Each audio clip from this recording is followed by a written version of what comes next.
So Swatch did it again. They took one of the biggest names in watchmaking, stuck it in a lump of plastic, and somehow managed to create another £400 hype-induced meltdown. And I'll admit it, for a split second, I almost got stuck in myself. Thankfully, common sense prevailed. Unfortunately, it didn't for everyone. Some were disappointed when they discovered it came attached to what can only be described as an expensive shoelace. Some spent hours queuing, only to discover the store wasn't opening due to safety concerns. And others rushed straight home, photographed it from 17 angles and listed it on eBay for 1, 2 or even £3,000, convinced they'd just unearthed the next Bitcoin. And hopefully, those scalpers are still £400 down. But for the brave few who decided to keep theirs, a new problem quickly emerged. Because if spending almost £400 on a bit of plastic wasn't enough, they're now hunting down aftermarket conversion kits to get that fake baller look they wanted in the first place. Which means by the time they're finished, they're potentially staring down the barrel of £500 or £600 spent on something that will probably look like it had a fight with a lawnmower after a week on the wrist. But if you miss the hype and still fancy something loud, bold and packed with personality, I found 6 alternatives that don't just match the Royal Pop's character, they absolutely wipe the floor with it everywhere else. So let's start with the most sensible watch on the list. Because if we're being honest, it wasn't the bright colours or the pop art attitude that caused all the hype around the Royal Pop. If Swatch and AP had released nothing but the black and white version, they'd still have sold out, there'd still be eBay listings for £3,000, and people would still be using toddlers as springboards to jump the barriers when the doors opened. Because the reality is, most people weren't buying the colours, they were buying those 2 letters on the dial. But if what attracted you was the integrated sports watch style rather than the hype, Citizen may have built one of the most compelling alternatives on the market. Citizen call it the Zenshin, which apparently is Japanese for progress. And thankfully, Citizen interpret progress as gradual improvement.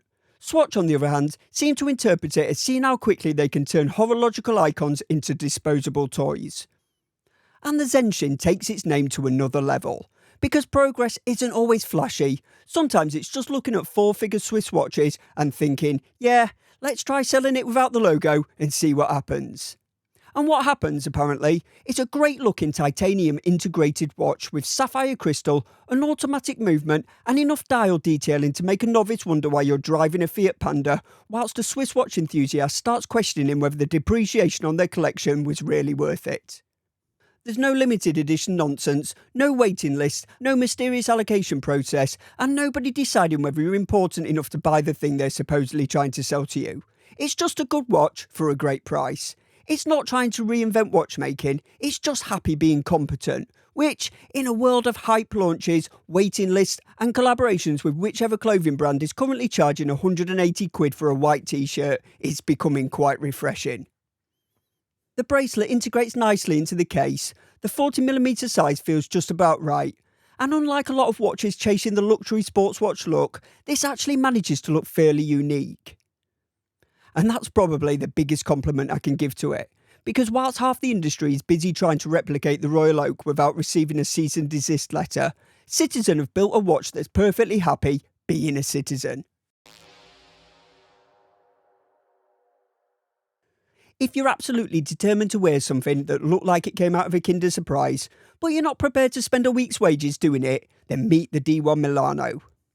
And for my American viewers, a Kinder Surprise is a US banned chocolate egg with a toy inside, apparently a step too far for the land of the free. And unlike the Kinder Surprise, which nowadays serves as a reminder that inflation has absolutely destroyed my standard of living every time I nip to the corner shop with my youngest son, the D1 Milano is surprisingly affordable. Well, compared to the Royal Pop, anyway. But let's get one thing straight here. I've not unearthed some hidden gem, but spoiler alert, the next one might just be. D1 Milano are a decade-old fashion watch brand producing relatively inexpensive watches with the usual fashion watch ethos. Make it cheaply as possible and sell it for more than the sum of its parts. Normally, that would be enough for me to move on, but there's no getting away from it. The polycarbon range, or, let's be honest, the plastic range does look really, really cool. And we're not talking about a single watch here. The Polycarbon range covers everything from run-of-the-mill integrated sports watches and chronographs right through to the completely unhinged fire diver, which is probably my favourite. And if you're wondering whether a grown man with kids, a mortgage and responsibilities should have a favourite plastic toy looking watch, the answer is probably no. Yet, here we are. Because the fire diver looks like the sort of watch you'd end up with if a 4-year-old was given a fresh box of Play-Doh and left to their own devices. It's loud and ridiculous, and it's about as subtle as an overstimulated kid on a sugar rush in an amusement arcade. But unlike the Royal Pop, it's not pretending to be luxury. It's not hiding behind a famous logo, it's just colourful, fun and a bit daft. Which is probably for the best, because the spec sheet isn't exactly setting the world alight. But for completeness, you get a 40mm plastic case, a plastic bracelet, mineral crystal and a bog standard Seiko VJ21 quartz movement. In other words, nobody's buying this for the engineering. And at £155, it might sound like a lot of money for a plastic quartz watch. But then you remember people are spending 3 times that trying to turn the Royal Pop into a wristwatch. Suddenly, it starts looking like quite a sensible purchase. Right then, enough of that plastic nonsense. We've just gone from the tackiest watch on the list to what is probably the classiest, the Martin Design Emerald Isle. Now admittedly, this is less of a direct alternative and more of a cautionary tale. Because if you spent a fraction of the time researching watches as some people spent queuing for the Royal Pop, you might have ended up with something like this instead. And it does have some of the design language that's made the proper Royal Oak such an ongoing hit for almost half a century. An integrated bracelet, interesting dial, distinctive design, and the general idea of you being able to see where your money has gone. And that last point is what struck me the most when I first saw this thing. Because for a relatively under-the-radar microbrand, it looks incredibly expensive. The case has a really classy presence to it, the bracelet flows nicely into the design, and the dial has just enough texture and depth to keep drawing your eye back to it. Take the Raincloud version. It's understated, elegant, and the sort of watch that'll make you look far more sophisticated than you actually are. Well, me, at least.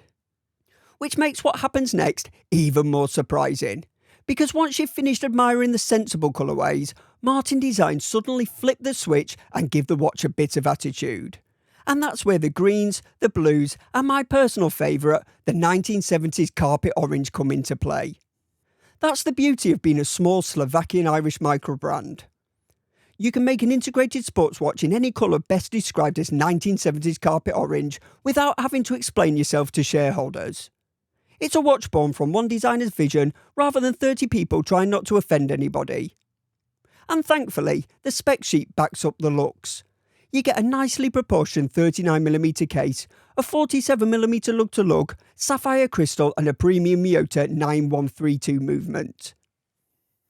And perhaps most impressive of all, Martin Design is currently taking pre-orders at £387 with delivery expected in June. Which means now you have a choice. A bit of plastic on a string and a frantic eBay search for a case you'll hope fits properly and still looks half decent when it arrives. Or this. I know which one I prefer. If you want something that retains the loud pop art attitude of the Royal Pop, but individuality sits higher on your wish list than hype, then look no further than Brew Watches. Whilst most watch companies want you to imagine driving a vintage Ferrari through the Alps, Brew's big idea was taking 10 minutes away from your desk for a coffee. And somehow they managed to turn one of the least exciting activities imaginable into one of the most distinctive watches on this list. And I get it, every brand needs a hook. But the whole coffee break thing? I'm not entirely convinced. The watches though, that's a different matter. Because the metric Lumina Yellow doesn't look designed. It looks like a mood board made from a VHS cassette artwork, old stamp collections and furniture your grandparents refused to throw away. And somehow, against all common sense, it ended up looking cool. The case isn't round, it isn't square, and I'm not entirely convinced Brew know what shape it is either. But somehow, it works. And thankfully, Brew didn't spend all of their development budget on the 70s nostalgia. You still get sapphire crystal, a nicely proportioned 36mm case, Seiko's brilliant VK68 Mecha Quartz chronograph movement, and a micro-adjust clasp, which really shouldn't be something worth celebrating, but on an integrated bracelet watch these days, it apparently is. So beneath the retro weirdness, there's actually a very competent watch. At around £360, it isn't cheap, but originality really is. Because whilst half the watch industry is busy trying to fit in, Brew seem perfectly happy being completely weird.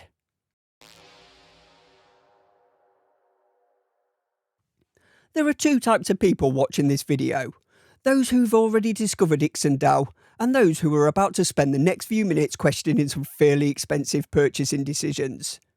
Because if the Royal Pop is all about the logo on the dial, the Warrior is about everything except the logo on the dial. And then somebody tells you what it costs, and you wait to hear the catch, but the catch never comes. The reason people get so excited about the Warrior becomes obvious the moment you lay eyes on it. Because this is genuinely one of the prettiest integrated sports watches money can buy. The sharp transitions, brushing and polishing make it genuinely difficult to remember what you paid for it. Then there's the dial, a beautifully textured pattern inspired by the Tang Dynasty chainmail that constantly catches the light and gives the watch an incredible amount of depth. Most brands would have stopped after the dial and hoped nobody noticed the rest. IXDAO carried on. The bracelet is superbly finished, and there genuinely isn't a single part that feels rushed, forgotten about, or shoved out the front door before Friday afternoon clock off. Honestly, if somebody covered the logo and told me this cost £2 or £3, I'd have absolutely no reason to question them. And before anyone accuses me of sneaking a sensible luxury watch into a list about brightly coloured plastic toys, IXDAO haven't forgotten the colour options either. Whether it's blue, green, purple, or one of the more adventurous textured dials, there's plenty here for people who want a bit more personality on the wrist. And the best part, you can currently pick it up on AliExpress for around £340 delivered. Which means you're left with a choice, a bit of plastic on a string, a frantic search for aftermarket parts and a logo doing pretty much all of the work, or this. And finally, we've arrived at the complete opposite of the Royal Pop. Because if the Royal Pop is the bloke propping up the bar loudly trying to turn an incredibly boring life into a fascinating story, the Lasablier Sports Classic is the eccentric in the corner who somehow ended up in a Turkish prison, sailed across the Atlantic and got banned in 3 countries. Whether any of those stories are true is irrelevant. You're listening anyway. And that's exactly how I feel about this watch. Because whilst most integrated sports watches feel like they were born sometime between disco, flared trousers and the height of sexism, the Sport Classic feels like it's wandered in from a completely different era. I look at it and think grand hotels, ocean liners, Art Deco architecture, and the sort of optimism people had when they thought the future was going to be elegant, full of flying cars, and definitely not involve spending 6 hours arguing with complete strangers on X. It's got character, loads of it, and that's becoming surprisingly rare. At some point, somebody must have looked at the design and said, "Are you sure?" And thankfully, the answer appears to have been yes. And whether you love it or hate it, I think it's worth celebrating. It doesn't look like a Royal Oak or Nautilus, or honestly, like anything else. In a market absolutely overflowing with watches trying to be something they're not, it's quite refreshing. Thankfully, somebody also remembered that it needed to function as a watch. You get sapphire crystal, a Miyota automatic movement and 100 metres of water resistance. In other words, all the boring but important bits are present and accounted for. The surprising part is the price. Because after looking at something this unusual and clearly driven by a singular vision, you'd be forgiven for assuming the price includes the word grand. But it doesn't. The Sports Classic starts at around £400, which, considering how much originality is packed into the thing, feels reasonable. The Royal Pop wants everybody to notice it. The Lasablier gives you a reason to. Thanks for watching, please like and subscribe, and I'll catch you in the next one.